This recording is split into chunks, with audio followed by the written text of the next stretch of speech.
14 billion years ago, the universe was dark. There was nothing, and it seemed as though there would never be anything. And then bang, the universe exploded. We truly do not know how it happened, and the leading scientists in this field cannot say for sure what caused it. It's one of those things that you just had to be there to understand. Throughout my speech, I will go over what the Big Bang is, why it is important, and provide reasons for you to believe in it and for you not to believe in it. To start off, what is the Big Bang Theory about? Before the Big Bang, it is theorized that there was nothing. And from our perspective right now, Dana Backman and Michael Seeds write in their book, Astro, imagine that you have a video of the expanding universe and you run it backwards. You would see the galaxies moving toward each other. There is no center to the expansion of the universe, so you would not see the galaxies approaching a single spot.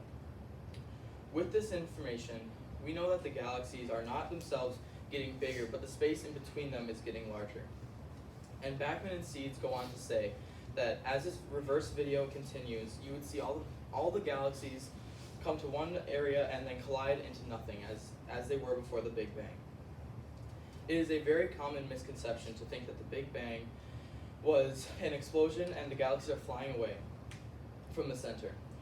Although your imagination tries to visualize the Big Bang as a localized event, you must firmly keep in mind that the Big Bang did not occur at a localized place, and you cannot point and say that that point or that point is a specific point in space where the Big Bang originated from. So you may be asking yourself, why is it so difficult to determine where? It seems like explosions would go one way and one way only. And I will answer that in the next section.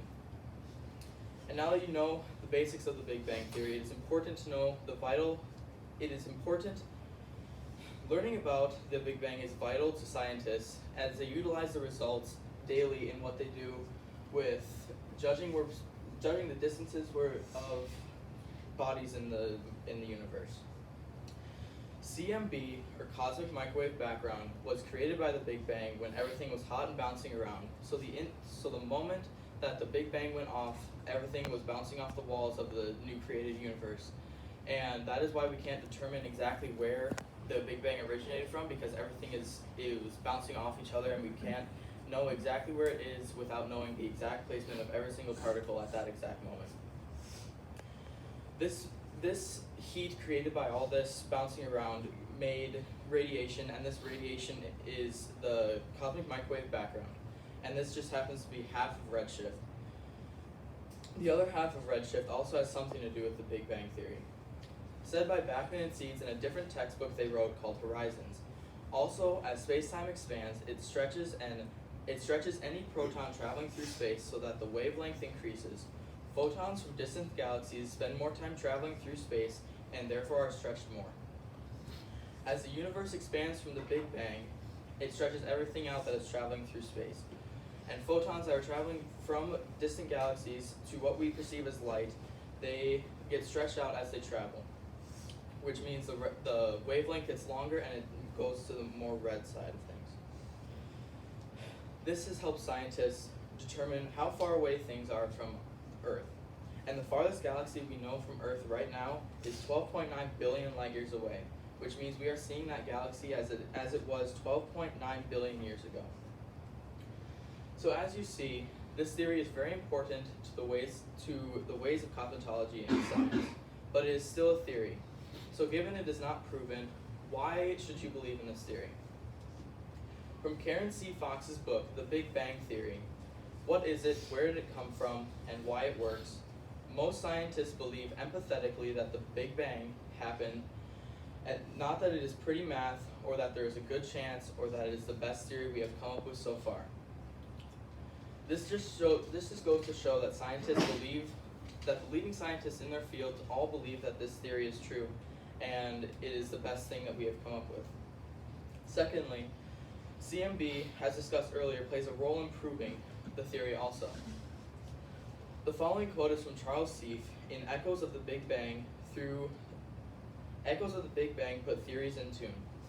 We see the first peak very well, and we do see two or more bumps wiggle out that indicate the acoustic oscillation of the early universe.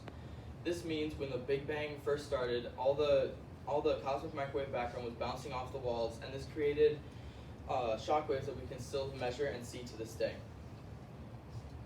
Now moving on to the reasons you should not believe in the Big Bang. Stephen Hawking was a brilliant theoretical physicist who was diagnosed with ALS at a very young age. He is a prominent figure who did not believe in the Big Bang Theory. He chose to make his own theory along with a colleague, and they came up with the multiverse theory. This is a quote from Science Scope in Stephen Hawking's final theory about the Big Bang. They predicted that the universe emerges from eternal inflation on the past boundary is finite and far simpler than the infinite fractal predicted by the old theory. This theory predicts that at the moment of the Big Bang, because they still believed in the Big Bang, but at the moment that happened, an infinite number of bubble universes were created instead of one rapidly expanding universe. Lastly, there are some other theories that try to describe the universe. Carl Tate, in alternate to the Big Bang Theory, explained the different theories that are apart from the Big Bang. One is the steady state theory, which believes that the universe is expanding, but it had no beginning or no end. The eternal inflation theory is where the universe is expanding forever from an explosion, but it is not slowing down, which we know it is slowing down now. And the oscillation theory is where the universe gets bigger and bigger into a point, and then it crunches down, and then there's another Big Bang event, like we saw in our time. Okay. In conclusion, throughout my speech, I have gone over why the Big Bang is important, why you should believe in it, and what the Big Bang Theory is. On my audience analysis, when asked why people do or do not believe in the Big Bang Theory, a large portion of you said they simply did not have enough information. I hope you now feel more educated on all the theories of the universe, especially the Big Bang, and I will leave you with this. The universe is now 90 billion light years across, and it is rapidly expanding to this day. Thank you for listening to my speech.